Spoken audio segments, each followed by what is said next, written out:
No, this isn't a fever dream.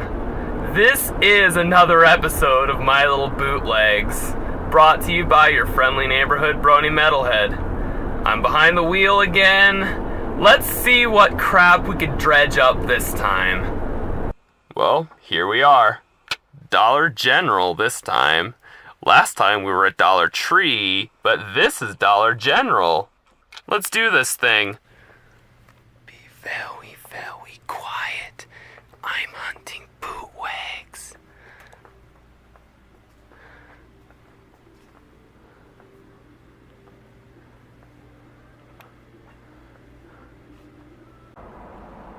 My trip to Dollar General was particularly successful. I procured this thing, simply called Pony Playset. It set me back $5, which means that now I can't afford my Red Bull. I hope you're happy with yourself, you little shit. But yeah, let's just take a look at the box art here. It's, once again, pretty bland. We get images of the ponies themselves. Apparently there's a pink one as well as this purple one. I saw that, like, on the shelf as I was procuring this. As you can see, the words Pony Playset are plastered all over this damn thing. Now, if we can get a look at the back of the box here, we get this spiel about, like, you know, plastics and shit, cat packaging. But this right here, the distributor info.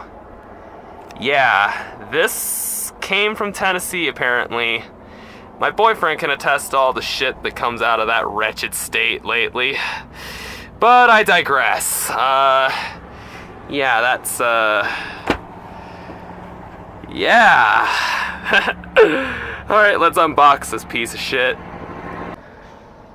Alright, I got this thing unboxed, so now we can take a closer look at what horror the wonderful people of Tennessee have inflicted on us this time.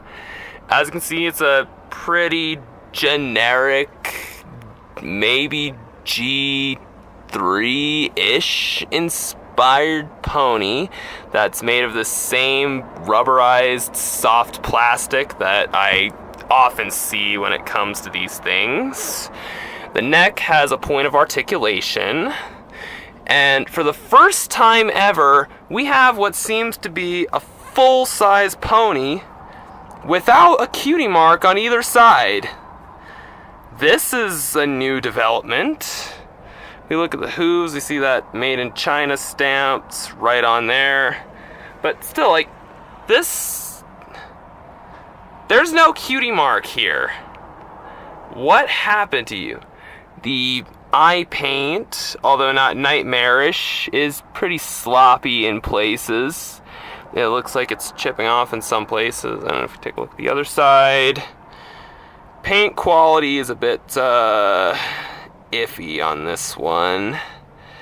But what's to be expected from a fucking bootleg? And as you can see, this one also came with accessories. We have like a simple tiara and a comb. I guess the tiara is supposed to hook on like that or something, maybe? Then the comb actually feels pretty decent, like a comb should. I mean, I didn't really expect much, but this is pleasant.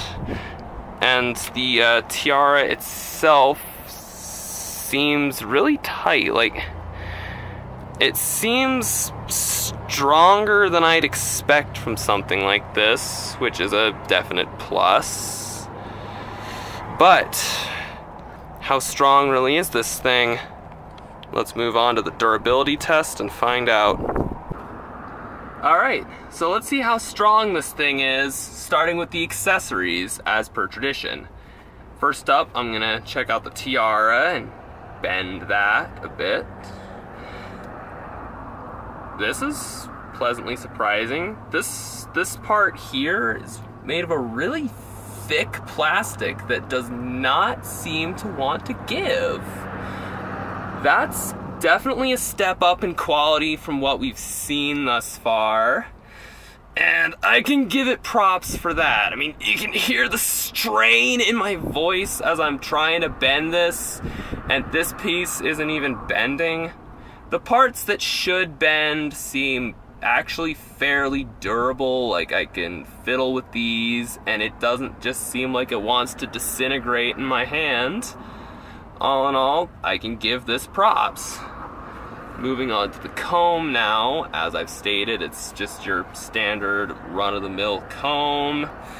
Not really much to ask from it, but it does seem like it wants to do comb things fairly well, so yeah, I might actually put that in my medicine cabinet at home.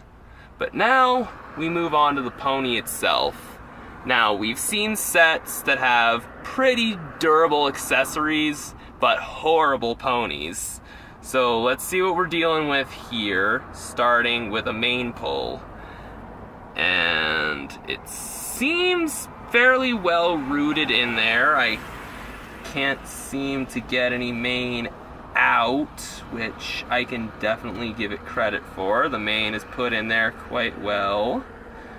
And this one actually does seem pretty well put together. Now, for the tail, I can say the same thing. I'm pulling on it, and the strands aren't coming up. Wait a second. I managed to pull some tail out. Granted, the tail is apparently not as strong as the mane is. Interesting.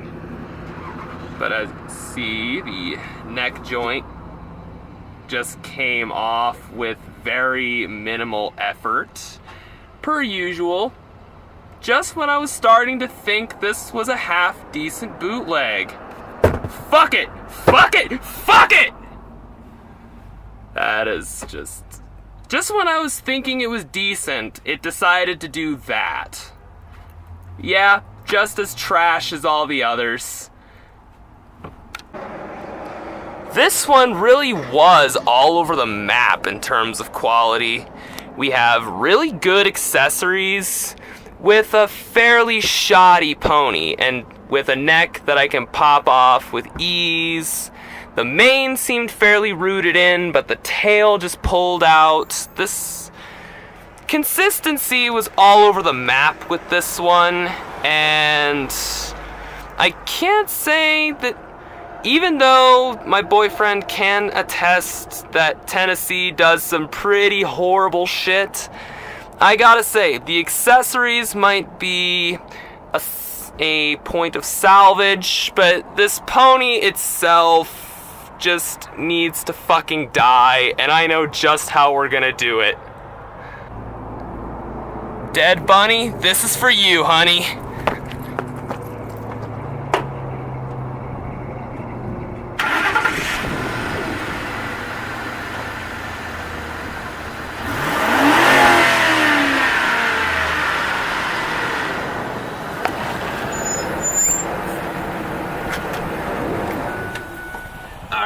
With that out of the way, let's survey the damage. Wait a second.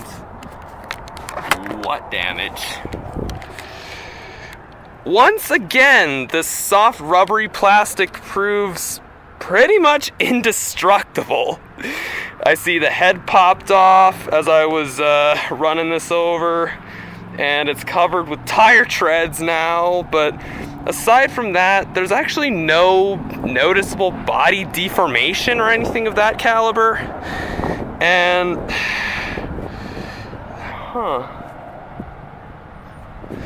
so yeah, this actually kind of survived.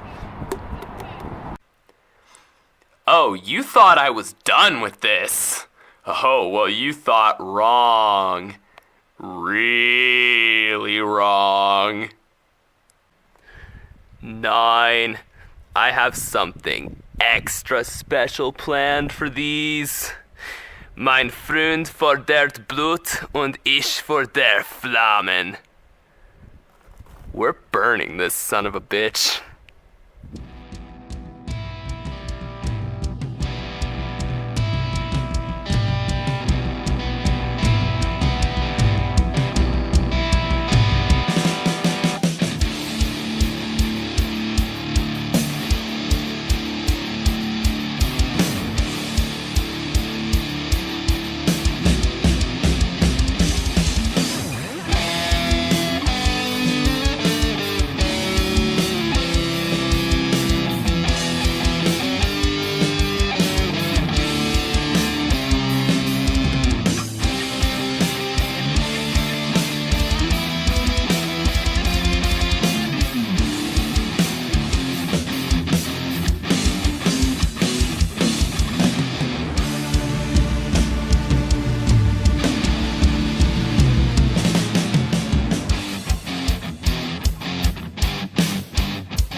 God, my nose fucking burns.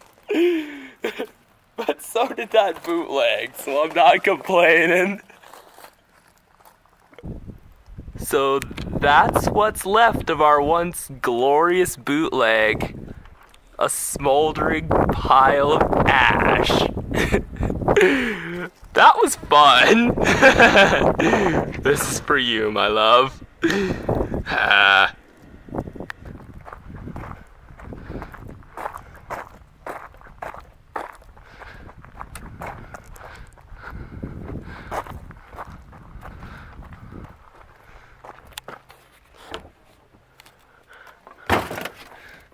I would say burn in hell, but we kind of took care of that already.